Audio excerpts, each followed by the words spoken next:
Quase 4 anos depois do Brexit, o diretor-executivo da City de Londres, um dos mais importantes centros financeiros do mundo, disse à Euronews que é preciso reaproximar o Reino-Unido da União Europeia. I actually think Prime Minister Sunak now has taken a very positive approach to the EU, as has our Chancellor, Jeremy Hunt.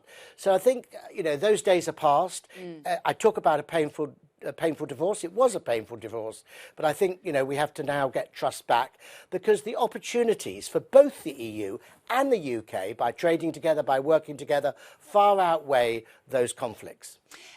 But I suppose, is it over for the UK, given that you have a sort of stubbornly high inflation rate, which people like Mark Carney are saying was a direct result of Brexit? Let's be clear, some of these issues you've talked about are common across Europe. So high inflation isn't peculiar to the UK, nor high interest rates. We're all affected by the geopolitical issues that are affecting our economies at the present time.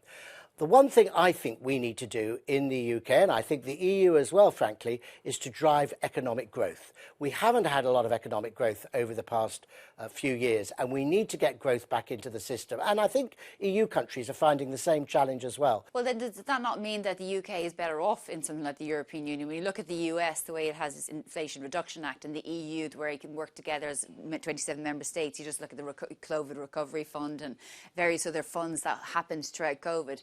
The UK doesn't. The UK is an outlier because of the supply issues, the cost of supply. It's at the end of the supply chain. It's not just a global issue, is it? Look, I regret us not being in the single market. I think to not be in the single market was a mistake, and I'll always think it was a mistake. But I do think that the opportunities now for us are that we have to now compete on the world stage. We have to stand alone. We're capable of standing alone. I think we'd have been better standing within the EU, but we now have to seize those opportunities that are available to us. How do you see standing alone and having growth?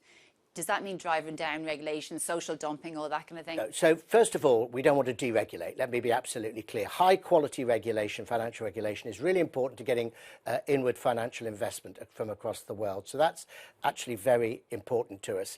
Getting growth is about getting investment growth into the country. So it's stimulating our fintech sector, for example. Just final question, because, it may not be over for some people. 62% of people would like to rejoin. Would you relish a second referendum or, even a conversation about that? Personally, no. I think not in my lifetime. I think we have now taken a decision. There has been a referendum. Of course, you could always argue, would that swing the other way if we did it again now? I think we've now set a course for ourselves, which we now have to follow. Okay, thank you very much for joining us. Thank you very much indeed. Thanks, Chris.